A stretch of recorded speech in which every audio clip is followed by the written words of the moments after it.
राहें लंबी हो, राही अनमनस्क हो, तो राहों का दोष है या राही का।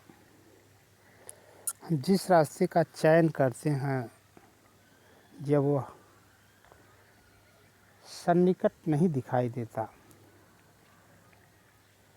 तो लगता है कहीं हमारा रास्ता तो नहीं गलत है।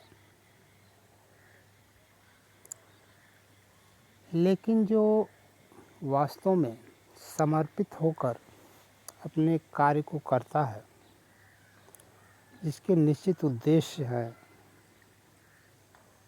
वह इन परिस्थितियों से नहीं घबराता है। कोई प्रस्तर खंड जब 24 बार प्रहार करने पर नहीं टूटता और 25वें बार प्रहार करने से टूट जाता है, तो इसका तात्पर्य यह बिल्कुल नहीं है कि 24 बार किए गए प्रयास निरर्थक रहे, बल्कि उस सीमा के बाद उस प्रस्तर खंड को टूटना था। जिसकी दृढ़ इच्छा शक्ति मजबूत होती है,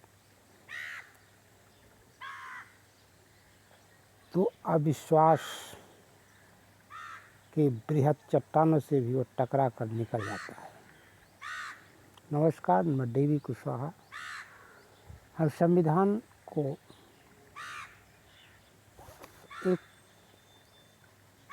सहज सरल भाषा में आम जन के लिए जो हमारी प्रस्तुति है,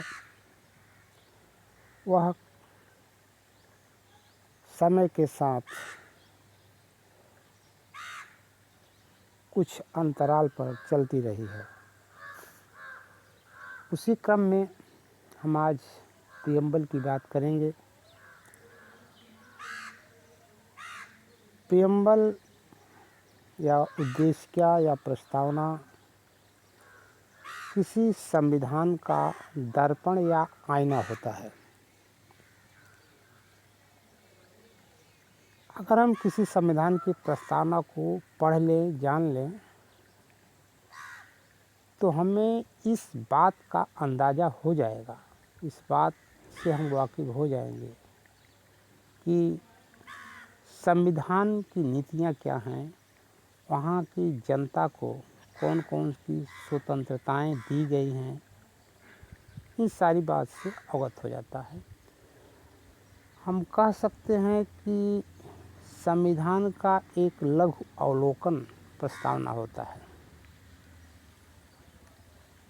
कृष्णास्वामी अय्यर ने कहा था कि प्रस्तावना किसी संविधान के भविष्य का एक दूरगामी सपना होता है।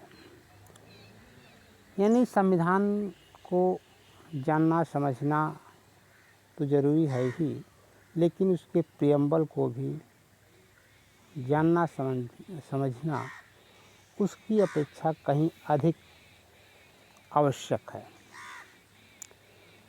भारतीय संविधान की जो प्रस्तावना है, वह विद पीपल, हम लोगों के साथ शुरू होती है।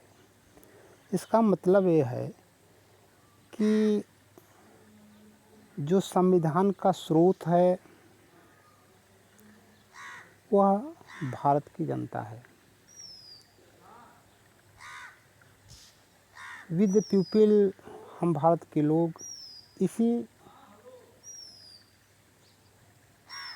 विषय को इंगित करता है या संबोधित करता है। इसके आगे जो भारत को लोकतंत्रात्मक, धर्मनिरपेक्ष, पंथनिरपेक्ष, समाजवादी एवं गणतंत्रात्मक शब्द का जो प्रयोग किया गया है, वह अलग अलग विषयों को इंगित करता है। लोकतंत्रात्मक का मतलब होता है जहाँ पर government of the people, for the people and by the people के माध्यम से चयनित की जाती है।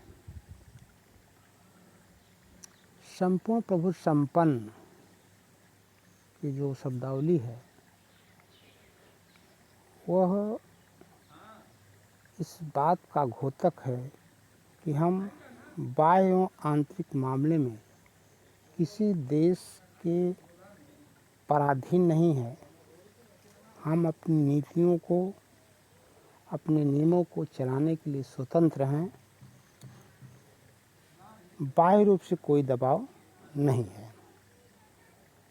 पंथ निरपेक्ष का मतलब यह है कि राज्य का कोई अपना धर्म नहीं है, बल्कि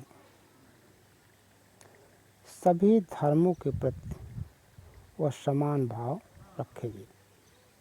समाजवादी का मतलब है कि ऐसा समाज जिसमें सबको समान रूप से बढ़ने का अवसर मिले, उसे हम समाजवादी कहते हैं। गणतंत्र का मतलब होता है कि जहाँ का मुखिया, जहाँ का प्रधान वंशानुगत न होकर वह चुना जाता है, उस देश के शासन व्यवस्था को हम गणतंत्र के नाम से जानते हैं।